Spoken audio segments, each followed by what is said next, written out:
Capítulo 9. A imutabilidade de Deus. O Cristo, nosso Senhor, tem sido nosso refúgio através das gerações. Como coelhos para o refúgio, assim corremos para ti, em busca de segurança. Como pássaros ao voltar para casa, assim voamos para ti em busca de paz. O acaso e a mudança estão soltos em nosso pequenino mundo de natureza e homens. Mas em ti não há variabilidade nem sequer sombra de alteração. Descansamos em ti sem temor ou dúvida e enfrentamos nosso amanhã sem ansiedade. Amém.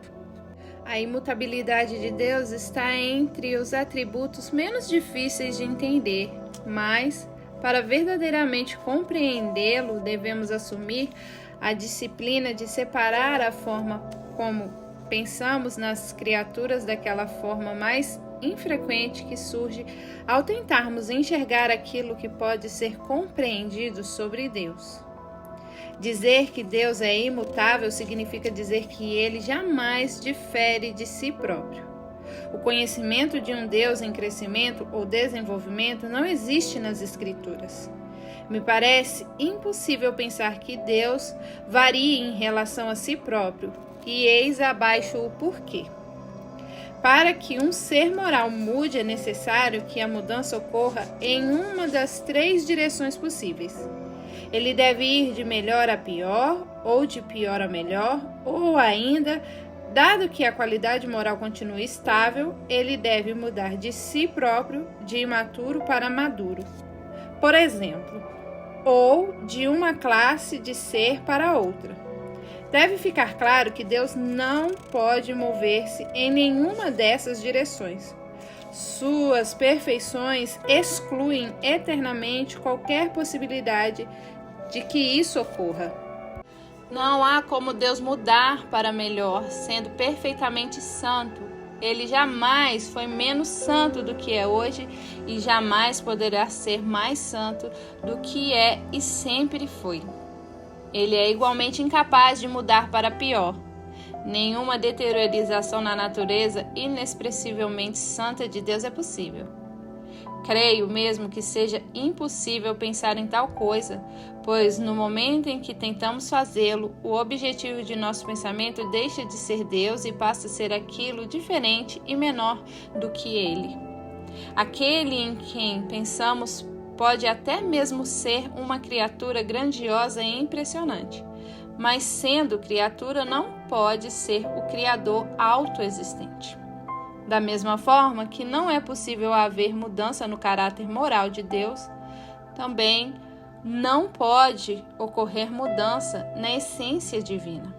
O ser de Deus é singular no único significado apropriado da palavra, ou seja, seu ser é outra coisa diferente de todos os demais seres.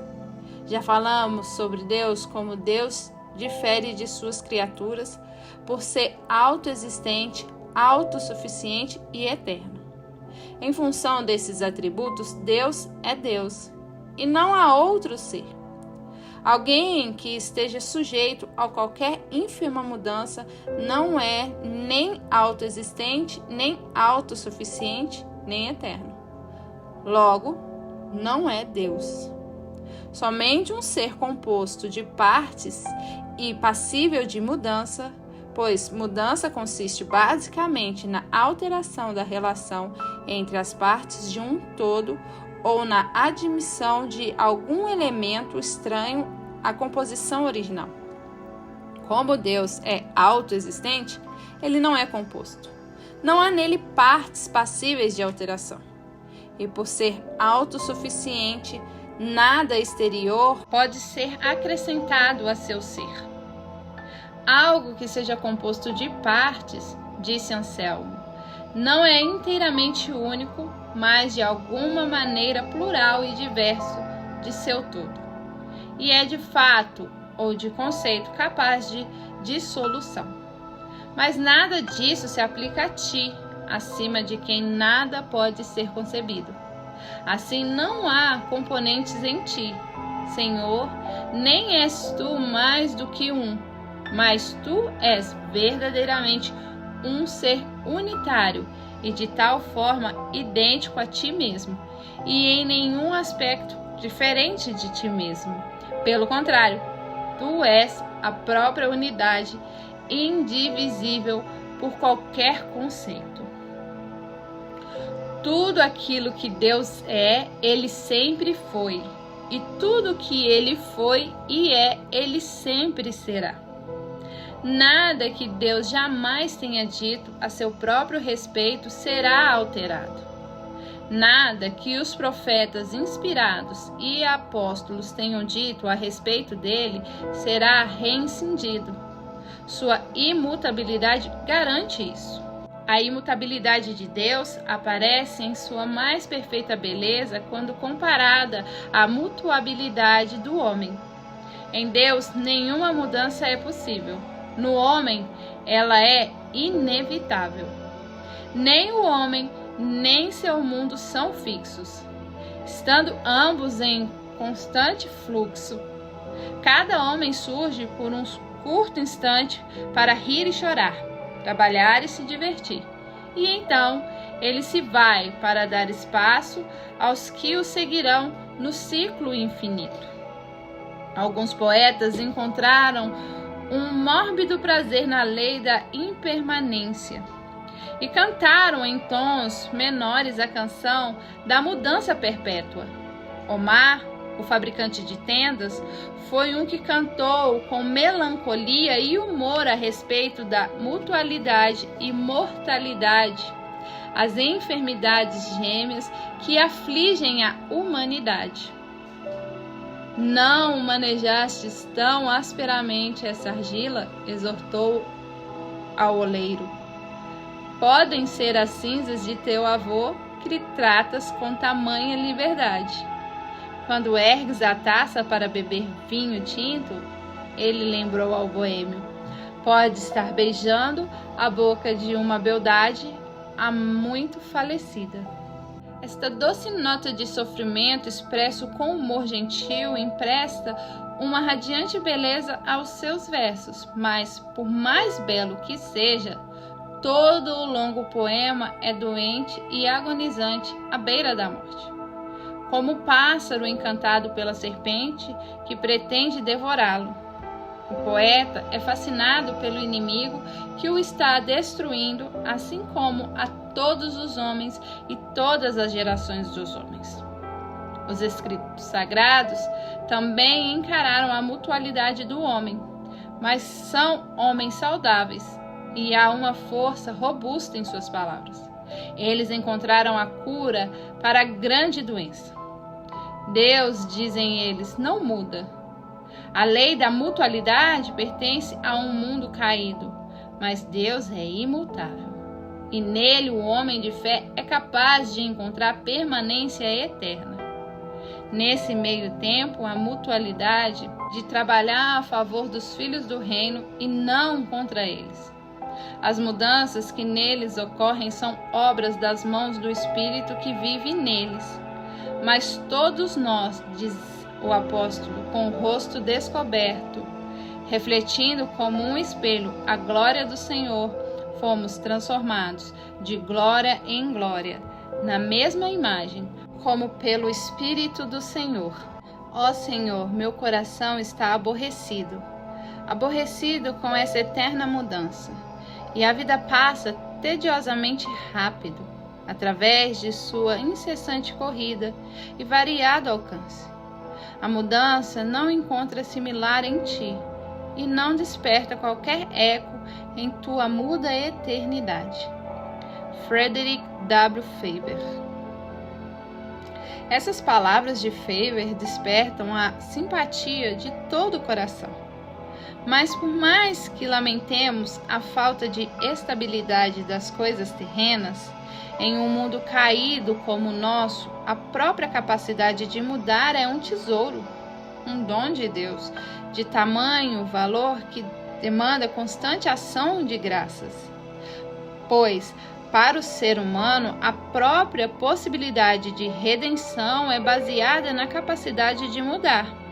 Mover-se de um tipo de pessoa para outro tipo é a essência do arrependimento.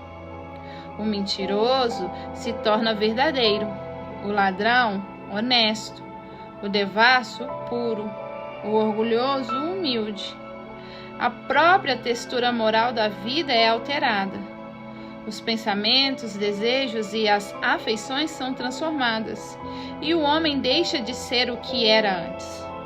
Trata-se de uma mudança tão radical que os apóstolos chamam a forma que costumava existir de o velho homem e a pessoa que tomou seu lugar de o novo homem, renovado no conhecimento e na imagem daquele que o criou.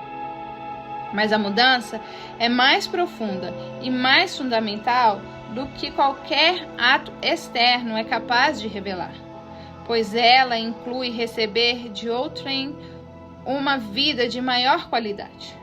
O velho homem, mesmo em seu melhor momento, possui somente a vida de Adão. E isso é mais do que um modo de falar. É verdadeiro e literal.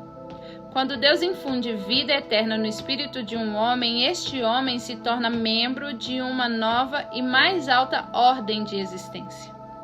Ao executar seu processo redentor, o Deus imutável faz enorme uso de mudança e, por meio de uma sucessão delas, atinge finalmente a permanência. No livro de Hebreus, isso é claramente demonstrado. Tira o primeiro para estabelecer o segundo. É uma espécie de resumo dos ensinamentos deste notável livro. A velha aliança, que era provisória, foi abolida e a nova e eterna aliança tomou seu lugar. O sangue dos touros e cabritos perdeu o significado quando o sangue do Cordeiro Pascual foi derramado. A lei, o altar, o sacerdócio, tudo isso era temporário e sujeito a mudanças.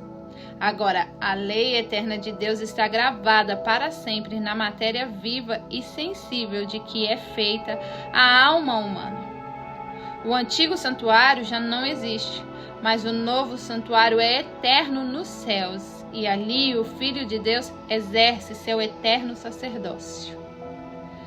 Aqui vemos Deus usar a mudança como um ínfimo servo para abençoar sua casa redimida. Mas ele próprio está fora da lei da mutação e não é afetado por qualquer mudança que ocorra no universo. E todas as coisas, à medida que mudam, proclama que o Senhor é eternamente o mesmo. Charles Wesley. Novamente surge a questão da utilidade. De que me serve saber que Deus é imutável?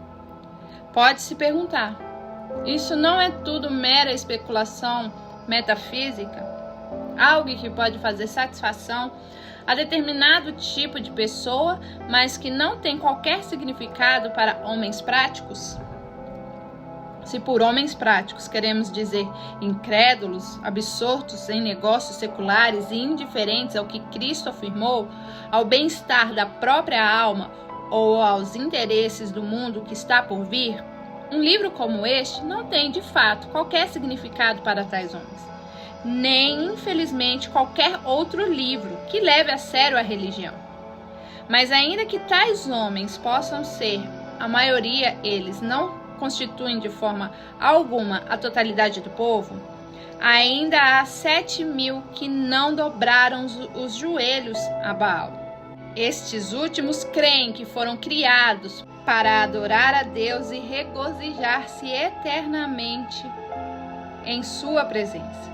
Estão sequiosos para aprender tudo o que puderem sobre os Deus com quem planejam passar a eternidade. Nesse mundo onde as pessoas nos esquecem, mudam de atitude para conosco de acordo com os ditames de seus interesses pessoais e revêem suas opiniões ao nosso respeito por qualquer motivo, não é maravilhosamente encorajador saber que o Deus com quem nos relacionamos não muda? Que a sua atitude para conosco hoje é a mesma que foi pela eternidade que passou e continuará a ser na que está por vir? Quanta paz tem o coração cristão ao entender que o nosso Pai Celeste nunca difere de si próprio. Ao aproximar-nos dele, jamais precisamos pensar se o encontraremos num estado de humor receptivo. Ele está sempre pronto a atender à miséria e à necessidade, tanto quanto ao amor e à fé. Ele não atende apenas no horário comercial ou separa tempo para se isolar.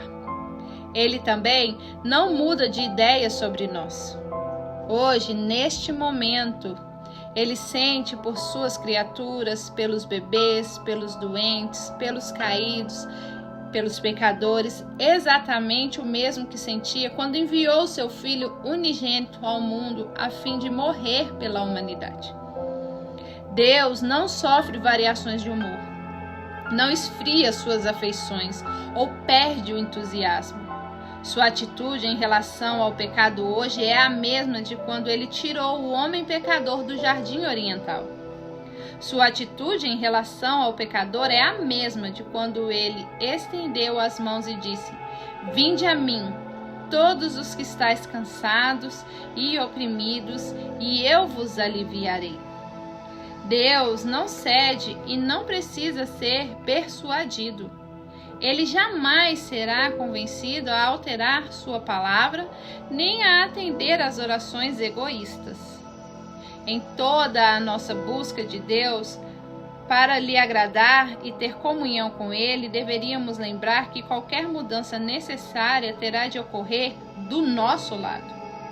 Eu sou o Senhor que não muda. Precisamos apenas atender a seus termos, que são muito claros, e colocar a nossa vida em conformidade com a vontade divina revelada, a fim de que seu infinito poder passe a operar instantaneamente em nós, na maneira descrita nos evangelhos das Escrituras da verdade.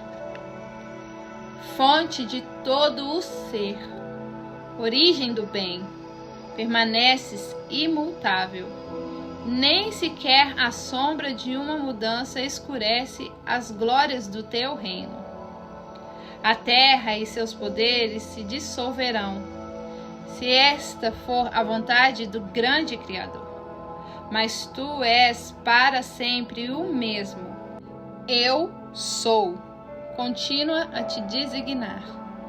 Da coleção Walker.